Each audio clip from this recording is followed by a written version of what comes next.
3rd grade ELA, text set 6, genre study, expository nonfiction. The goal is to notice and understand characteristics of an informational book. Imagine a wind so strong it can lift cars in the air and throw them into the trees. Imagine a wind so strong it can destroy houses. That's what a tornado can be like. Today I'm going to read you the book Tornadoes by Gail Givens. So let's read tornadoes and see what new things we can learn about these incredible storms. It is raining hard. The winds are strong. The sky is dark. Suddenly, a twisting column of moist air reaches down from a cloud and touches the ground. It makes a loud roaring sound. It is a tornado. The word tornado comes from the Spanish word tronada, meaning thunderstorm.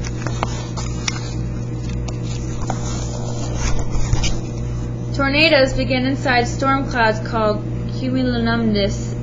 Cumulonimbus clouds, which are made up of warm, moist air.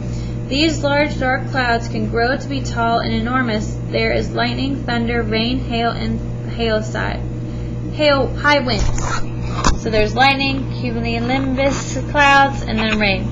Hail is frozen rain in the form of ice pellets, which may be the size of golf balls or even larger.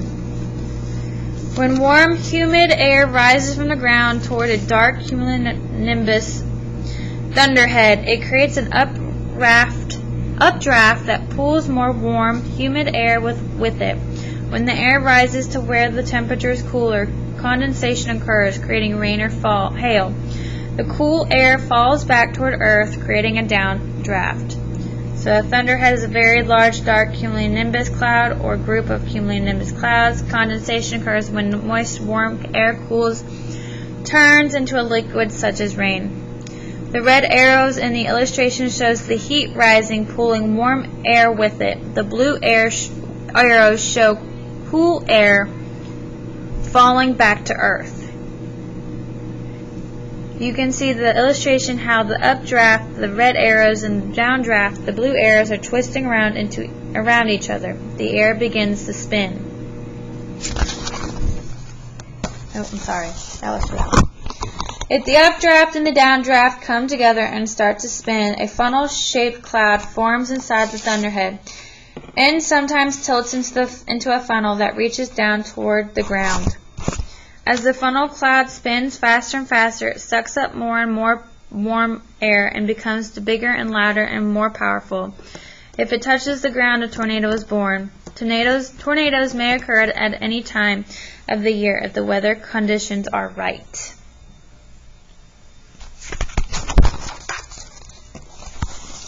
In 1971, T. Theodore Fujita developed the Fujita tornado scale, rating tornadoes on a scale from F0 to F5. Since then, the scale has been enhanced, setting stricter standards for measuring damage. Since 2007, the enhanced Fujita tornado scale has been used to classify tornadoes from EF0 to EF5.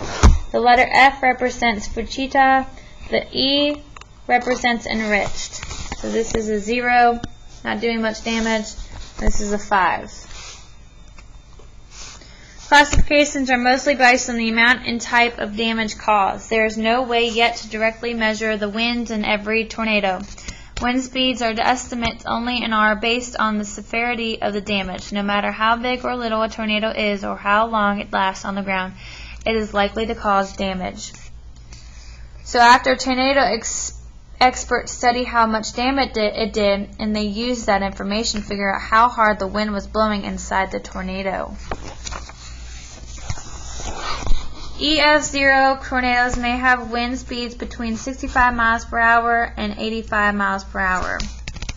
They can damage chimneys, break limbs off trees, and blow over shallow-rooted trees. EF1 tornadoes. EF1 tornadoes may have wind speeds between 86 miles per hour and 110 miles per hour. They can peel the surface off roofs and overturn small trucks and mobile homes. EF2 EF2 tornadoes may have wind speeds between 111 miles per hour and 113 miles per hour. They can tear the whole roof off of a frame house, demolish mobile homes, and snap uproot large trees. EF3 tornadoes. EF3 tornadoes may have wind speeds between 136 miles per hour and 165 miles per hour. They can uproot a forest and lift heavy cars off the ground. So do you see those cars in the air? Right here? That's why if you are in a car and you see a tornado coming, you should get out of the car and down on it in a ditch like these people here. Like these people here. I couldn't find it for a second. Okay. EF4. EF4 tornadoes may have wind speeds between 166 miles per hour and 200 miles per hour. They can demolish well-constructed houses, leaving few walls standing. Other structures may be blown off their foundations and move some distance. EF5 tornadoes are the most violent tornadoes. They have wind speeds of more than 200 miles per hour. Well-constructed houses can be lifted off their foundations, carried away, and totally destroyed. Trains have been lifted off their tracks. The devastation is so extreme that it's hard to believe. So, wow, the only safe place to be in this kind of tornado would be in a basement or some other underground place. What do you think?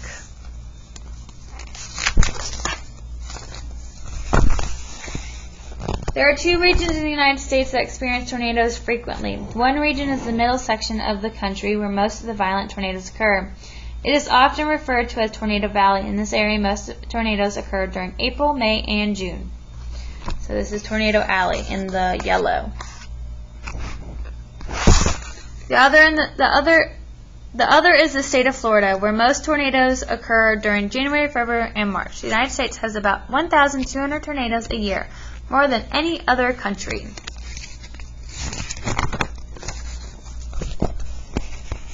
On May 3rd, 1999, 96 tornadoes ravaged parts of Texas, Oklahoma, Kansas, Nebraska, and South Dakota. If the EF scale had been in effect when the tornadoes occurred, the most destructive ones would have been classified EF5. The damage in the Oklahoma City area alone was valued at more than $1 billion. On the afternoon of March 18th, 1925, a record-breaking tornado devastated parts of Missouri, Illinois, and Indiana. It is called the Great Tri-State Tornado. An estimated 695 people died. It is believed 606 people died in Illinois alone. The tornado was on the ground for 3 hours and 29 minutes and traveled 217 miles. If the EF scale had been in effect at this time, this tornado also may have been classified EF5. Meteorologists are scientists who study weather. Meteorologists are on constant watch to predict and warn people of dangerous storms that may produce tornadoes. They study computer data and radar screens. The National Weather Service will issue a tornado watch when tornadoes are possible. They will issue a tornado warning for a specific area when a tornado is likely to form or has been spotted. This information is immediately broadcasted on television, radio, the internet, and mobile phones. What to do when a tornado approaches. If your house has a basement, go to it at once. If you are in a house without a basement, go to an interior closet or bathroom far from the outside walls. Crouch down low and cover your head with your hands. Stay away from windows and outside walls. Try to cover yourself with a mattress or heavy blankets for protection from falling debris. If you can, crouch under a seat or a set of stairs. If you are in a car, get out immediately. Try to find a low spot, such as a ditch, to lie in. Lie flat on your stomach and cover your head with your hands. After the tornado, be careful of fallen electrical wires, broken glass, and unsafe structures. Try to have an adult help you. So, where would you go in your house? What about if you were in a car?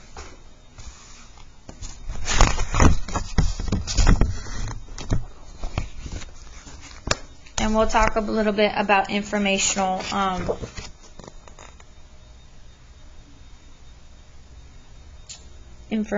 text. Okay.